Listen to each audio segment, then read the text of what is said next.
Best health packages up to 80% discount. Tirumala Diagnostics. నమస్తే రమ్మగారు. నమస్తే జయ.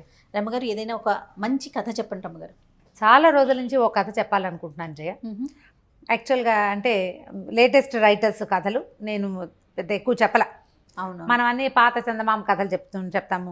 నేను కథా సరిసాగరం తీసుకుంటాను, ఏదో రామాయణం భారతం భాగవతం ఎక్కడెక్కడి నుంచో తెచ్చుకుంటూ ఉంటాం, చాలా కథలు కదా. అవును. అయితే లేటెస్ట్ రైటర్స్ ఇప్పుడు మనతో పాటు నాకు సమకాలీకులు, కొద్దిగా నాకంటే ఒక 5-6 ఏళ్ళు ముందున్న వాళ్ళు, అట్లా ఉన్న రైటర్స్ కొంతమందితోటి పరిచయాలు ఉన్న కథలు తెలిసినా నేను ఎప్పుడు చెప్పల. నాకు ఎప్పటి నుంచో ఒక కథ చెప్పాలని నా ఉద్దేశం. అయితే దాసరి వెంకటరమణ గారిని వీరు చందమామలో చాలా కథలు రాశారు. చాలా మంచి స్టోరీ రైటర్, పిల్లల కథలు ఎక్కువగా రాశారు. ఓకే. ఆయన రాసిన కొన్ని కథల్ని వికాస్ విద్యావనం అని మనకి ఉయ్యూరు దగ్గర విద్యావనం అని ఉందా, అవునండి, ఆ స్కూల్లో ఒక 6th క్లాస్కి పాఠ్యాంశాలుగా తీసుకున్నారు. చాలా బాగుంటాయి మంచి కథలు. వారి కథలో నాకు సుప్రతీకుడు ప్రశ్నల కథ చాలా ఇష్టం. ఓకే. అంటే ఇలాంటి కథలు మనం అక్బర్ బీర్బల్లోను, తర్వాత ఏమో కొంతమంది రాజుల కథల్లోను, ఎలా అంటే మన యక్ష ప్రశ్నలు లాంటి ప్రశ్నలు ఉన్న కథలు నాకు ఇష్టం. అవి వీరు రాసిన ఈ సుప్రతీకుడు ప్రశ్నల కథలు చాలా ఇష్టం. ఇటీవల ఒకసారి మాట్లాడాను నేను ఎప్పుడో వారితోటి. అయితే నేను కొత్త రైటర్స్ చెప్పాలంటే నేను బాగా న్యాయం చేయలేనని అనుమానంతో నేను చెప్పనండి అంటే, చెప్పండి అమ్మా ఈ కథ మీరన్నారు. ఆయన పర్మిషన్ తోటి అది చెప్పాలనుకుంటున్నాను అనమాట. సుప్రతీకుడి ప్రశ్నలు కాదు రమ్మగారు, ఇలా రైటర్స్ చెప్పేటప్పుడు ఒక చిన్న సమస్య ఎదురవుతోంది. బహుశా మరి మీ దాకా వచ్చిందో లేదో నాకు తెలియదు, కానీ ఏంటంటే వాళ్ళ రైటప్ ఒక రకంగా ఉంటుంది, నేరేషన్ ఒకలాగా ఉంటుంది. మీరు చెప్పేటప్పుడు మీ పద్ధతిలో వెళ్ళిపోతుంది, ఆ ఫ్రేమింగ్ అంతా అందులోనే ఉంటుంది. బట్ మీరు చెప్పే విధానంలో చెప్తారు కదా, కొన్ని కామెంట్స్ చూడటం, మేము ఇలా చెప్పలేదు కదా, మేము ఇలా రాయలేదు కదా అనేసి. సో దానివల్ల కొంతమంది రైటర్స్ కథల్ని మనం తీసుకోలేకపోతున్నామండి. మీరు ఫేస్ చేశారా? నేను ఫేస్ చేయలేదు, కానీ వస్తుందని నా ఉద్దేశం. ఎందుకంటే నేరేషన్ చేసేటప్పుడు చదివితే యథాతథంగా చదివేస్తాం, చెప్పేటప్పుడు అలా యథాతథంగా రచయిత తాలూకు పూర్తి భావాలన్నీ నేను ఆవిష్కరించలేకపోతాను. నా మీద నాకు కూడా డౌట్లు ఉన్నాయి చాలా. అంటే మీ పద్ధతి మీది కదా రమ్మగారు, ఎవరి పద్ధతి వాళ్ళకు ఉంటుంది కదా, మీది కానిది మీరు చెప్తున్నారు. అదే అలాంటప్పుడు కొంచెం తేడా వస్తుంది కదా, నేరేషన్లో మారుతుంది. ఇప్పుడు మహాభారత కథలు కూడా కొన్ని పెద్దవాళ్ళు చెప్పినవి, కొంతమంది లబ్ధ ప్రతిష్ఠులు చాలా ప్రజ్ఞాపాఠ వాళ్ళు ఉన్న పెద్దవాళ్ళు చాలా మంది ఉన్నారు. ఆయన అలా చెప్పారు, మీరు ఇలా చెప్తున్నారు, అలాంటి ప్రశ్నలు వస్తూ ఉంటాయి. ఇప్పుడు ఆ క్యారెక్టర్లోకి వెళ్ళిపోతాం, కథలోకి వెళ్ళేటప్పుడు ఒక్కొక్కళ్ళు ఏ భావానికి లోనవుతారో ఆ భావం పెద్దదైపోతూ ఉంటుంది. అట్లా జరుగుతుంది. అట్లా నేను అందుకని తొందరపడి ఈ కథలు తీసుకోను.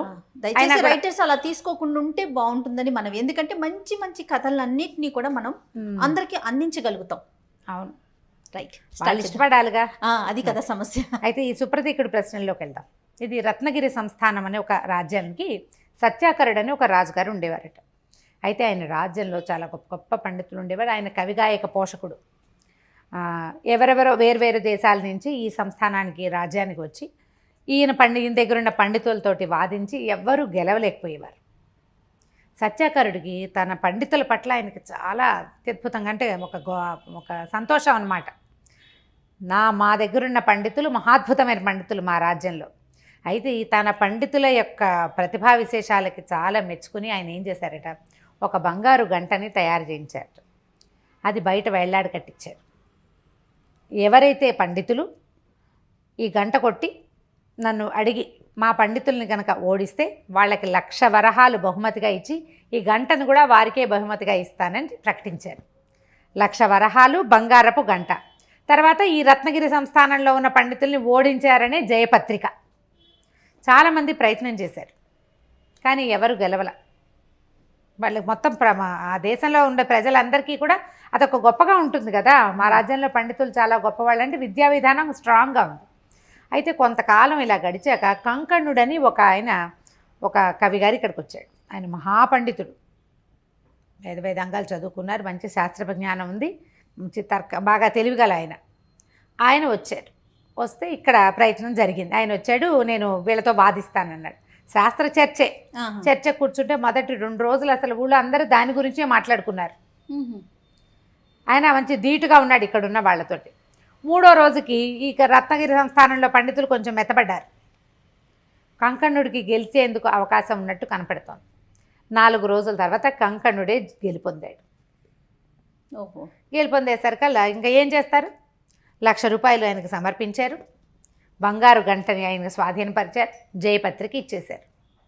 దేశంలో ప్రజలంతా అల్లాడిపోయారు, చాలా బాధపడిపోయారు. అయ్యయ్యో మన పండితులు ఓడిపోవటం ఏమిటి, ఇంత విద్వాంసులు మన వాళ్ళు, కొంచెం దిగులు పడ్డారు. ఆయన ఇవి పట్టుకుని వెళ్తున్నారు. వెళ్తుంటే ఆయనకి ఒక పశువుల కాపరి కుర్రవాడు ఒకడు ఎదురొచ్చాడు. ఆయన చాలా గర్వంగా ఉంది. ఎక్కడైనా మనం గెలిచాము అనగానే వ్యక్తులకి గర్వాలు వస్తాయి సహజంగా, వెంటనే. అయితే ఈ వచ్చిన కుర్రాడి పేరు సుప్రతీకుడు, యువకుడు, 20-25 ఏళ్ళు ఉంటాయి. ఆ అబ్బాయి ఏం అడిగాడంటే, ఆయనకి ఆ కుర్రాడికి కళలంటే వల్లమాలిన అభిమానం, తమ పండితుల తమ నగరంలో ఉన్నటువంటి పండితుల యొక్క పాండిత్యం పట్ల చాలా ఆసక్తి ఉన్నాయి అబ్బాయికి, చాలా గొప్ప ఉంది. ఈ కంకణుడు గెలుపొందటం మీద అతనికి చాలా అసంతృప్తిగా ఉంది. ఈయన ఏమడిగాడంటే, మీరు ఇట్లా గెలిచారు, ఈ గంట మా ఊరు దాటిపోకుండా ఉండటానికి ఏదైనా ఒక ప్రయత్నం నాకు కూడా చేయాలనుంది, సరేనా అని అడిగాడు. అడిగేసరికల్లా ఈయనకి నవ్వొచ్చింది. సహజమే కదా, అక్కడ మహామహా పండితులే తన దగ్గర ఓడిపోతే, కాపరి కుర్రవాడు, పశువులు కనపడుతున్నాయి, వీడేం చేస్తాడు? ఆయన కొంచెం హేళనగా తల ఊపాడు. ఊపేసరికి వీడికి ఒళ్ళు మండిపోయింది. అసలే తమ రాజ్యం నుంచి ఆ బంగారు గంట తరలిపోతుందని మంటగా ఉంది కుర్రాడికి. అతను ఏమన్నాడంటే, నాకున్న సాధారణ జ్ఞానంతో, మామూలు పరిజ్ఞానం, దాంతో ఒక 3 ప్రశ్నలు అడుగుతాను, సమాధానం చెప్పాలి. ఒక్క ప్రశ్నకి సమాధానం చెప్పలేకపోతే, ఒక్కటి సమాధానం చెప్పలేకపోతే గంట వదిలేయండి. 2 ప్రశ్నలకి సమాధానం చెప్పలేకపోతే మీరు తీసుకున్న 1,00,000 వరహాలు ఇచ్చేసేయండి. 3వ ప్రశ్నకు కూడా మీరు సమాధానం చెప్పలేకపోతే ఈ గంటని తీసుకెళ్ళి మీరే మా రాజ్యంలో అప్పచెప్పాలి. అంటే ఈయన నవ్వొచ్చింది. ఏమడుగుతాడు, నీతోనేం వాదనేమిటి అని అనకూడదు, అనకుండా అలాగే అడగమన్నాడు. అయితే ఈ అబ్బాయి 3 ప్రశ్నలు అడిగాడు. ఈ సుప్రతీకుడి ప్రశ్నలకి కథకి కీలకం ఇదేనమాట. మొదటి ప్రశ్న ఏమడిగాడంటే, తెలిస్తే కానీ చెప్పలేనిది, చెప్తే కానీ తెలియంది, ఆలోచిస్తే అర్థమయ్యేది ఏమిటి అని అడిగాడు. చెప్తే కానీ తెలియంది, తెలిస్తే కానీ చెప్పలేనిది, ఆలోచిస్తే చెప్పగలిగేది, బాగుంది అని అడిగాడు. అడిగేసరికి ఈయన ఏం ఆలోచించాల. చెప్తే కానీ, ఇప్పుడు నువ్వు ఉన్నావు, నీ పేరు చెప్తే కానీ నాకు తెలీదు, అంతేగా, నీ పేరు నాకు తెలిస్తే కానీ నేను చెప్పలేను. అవును, ఈ రెండింటి మీదే ఆలోచించాడు. ఆలోచిస్తే అర్థమవుతుంది అనేది వదిలేసాడు. 3వది వదిలేసి ఆయన ఏమన్నాడు, ఏముంది పేరు, మనిషి పేరు అన్నాడు. అనగానే కాదన్నాడు ఆ సుప్రతీకుడు. మనిషి పేరు చెప్తే తెలిసిపోతుంది, అందులో ఆలోచనకి ఏముంది? నీ పేరు నాకు తెలియతే నేను ఎంతసేపు ఆలోచించినా నీ పేరు నేను చెప్పలేను. అంతేగా, మనిషిని చూసి పేరు చెప్పలేము. తెలిస్తే కానీ చెప్పలేము, చెప్తే కానీ తెలియదు, ఆలోచిస్తే అర్థమయ్యేది పొడుపు కథ. ఏదో ఒక పొడుపు కథ అడిగాం, నువ్వు ఆలోచించు, చెప్పగలుగుతావు. తార్కికంగా ఆలోచిస్తే నువ్వు సమాధానం చెప్పగలుగుతావు. పేర్లు కాదు, తార్కికంగా ఆలోచిస్తే మనం పేర్లు కాదు చెప్పగలిగేది.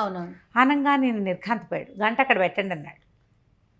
చెప్పలేకపోయాడు కదా ప్రశ్న. సరే, గంట పక్కకు పెట్టారు. 2వది అడిగాడు. ఒక చెట్టుకు 2 కొమ్మలు, ఒక్కో కొమ్మ మీద 5గురు కూర్చున్నారు. 5గురు వేసి, ఈ కొమ్మ మీద 5, ఈ కొమ్మ మీద 5. వాళ్ళ కుత్తుకలు కత్తిరించాం, అయినా నెత్తురు రాలేదు, నొప్పి కలగలేదు. ఏమిటది అని అడిగాడు. ఈయన ఆలోచిస్తూ ఉండిపోయాడు. ఓ చెట్టు, దానికి 2 కొమ్మలు, ఒక్కో కొమ్మ మీద 5గురు కూర్చున్నారు. వాళ్ళ కుత్తుకలు కత్తిరించబడ్డాయి, నెత్తురు రాలేదు, నొప్పి కలగలేదు. ఏమిటో చెప్పండి. చెప్పలేకపోయాడు ఆయన. ఏంటి బట్టి, వేళ్ళు గోళ్ళు, ఒక మనిషి, చెట్టు, అతను 2 కొమ్మలు, 2 చేతులు, ఒక్కో దాని మీద 5గురు కూర్చున్నారు. గోళ్ళు కత్తిరించాం, ఒక్క చుక్క నెత్తురు కూడా రాలేదుగా. నెత్తురు రాదు, నొప్పి రాదు, గోళ్ళు కత్తిరిస్తే నొప్పి ఎక్కడ వస్తుంది? లేదు. అది తీసి 1,00,000 రూపాయలు తీసి పక్కన పెట్టాడు. ఇంక ఇప్పుడు 3వ సమాధానం చెప్పాలి. ఒక పెద్ద రాజ్యం, సౌశీల్య రాజ్యం. మొన్నటి వరకు రత్నరాజు ఒక ఆయన, రత్నశీలుడు మహారాజు పరిపాలించాడు. రత్నశీలుడు మరణానికి ముందు ఎవరు పరిపాలించారు ఆ రాజ్యాన్ని? వీళ్ళకి సౌశీల్య రాజ్యం పక్కనే ఉంది. ఆ రాజుల పరంపర అందరికీ తెలుసు. రత్నశీలుడు మరణించడానికి ముందు ఎవరు పరిపాలించారు అని అడిగితే ఈయన వెంటనే అందులో పెద్ద ప్రశ్న ఏమిటి, రత్నశీలుడికి ముందు సౌశీల్యుడు పరిపాలించాడు అన్నాడు. ప్రశ్న ఏమడిగాడు? మరణానికి ముందు ఎవరు? రత్నశీలుడు మరణానికి ముందు రత్నశీలుడే పరిపాలించాడు. ఓహో, ఓడిపోయాడు 3వ ప్రశ్న కూడా. ఎంత క్లియర్గా ఉంది చూడు. ఒక రాజ్యానికి ఒక 10 మంది రాజులు ఉన్నారు, చాలా గొప్పది. అందులో ఒక రాజు మరణానికి ముందు ఎవరు పరిపాలించారు అంటే మరణానికి ముందు ఆయనే పరిపాలిస్తాడు. ఈ రాజు కంటే ముందు పేరు చెప్పేస్తాం గబుక్కున, అంతే. అట్లా ఆ లాజిక్ తన్నేసరికి ఇప్పుడు ఈయన ఏమి చేయలేపాడు కంకణుడు. వెంటనే ఆ గంటనెత్తి పల్లకీలో పెట్టించి తీసుకెళ్ళి ఊళ్ళో చెప్పాడు. ఆ రాజుకి ఆ పల్లకీతో పాటుగా గంతులేస్తూ వచ్చిన సుప్రతీకుడిని రాజ్యంలో ప్రజలందరూ చూశారు. ఆ గంటని వెనక్కి తెప్పించడానికి ఆ పిల్లవాడు చేసిన ప్రయత్నం అన్నమాట. ఇది తీసుకెళ్ళి రాజుకు అప్పచెప్తే రాజు ఆశ్చర్యపోయాడు. పశువుల కాపరి కుర్రవాడికి ఇంత ప్రజ్ఞ, ఇంత మహాపండితుడిని ఓడించగలిగాడా? ఇందులో 3 ప్రశ్నల్లో కేవలం లాజికే ఉంది అంతే. దీనికి ఆ మహాద్భుతమైన పాండిత్యం అక్కడ బ్రెయిన్ వాడాలి అంతే. అయ్యేసరికల్లా ఆయన ఆ కుర్రాడు ఏం చెప్పాడంటే మాది పండిత వంశమే ప్రభు, సంపదలన్నీ పోయి నేను పశువుల కాపరిగా ఉన్నానని చెప్తే ఆ కుర్రవాడిని తమ పండితుల సదస్సులో అతన్ని కూడా చేర్చుకున్నారు మంచి జీతం మీద. తదనంతరం చదువుకునేందుకు సుప్రతీకుడిని తమ రాజ్యంలో ఒక మంచి పదవిలోకి నియమించుకున్నారు. ఆ గంటని మళ్ళీ యథాస్థానం ప్రవేశయామి చేసి చక్కగా కట్టేశారు. కంకణుడికి ఒక నమస్కారం పెట్టి పంపించేశారు. శభాష్.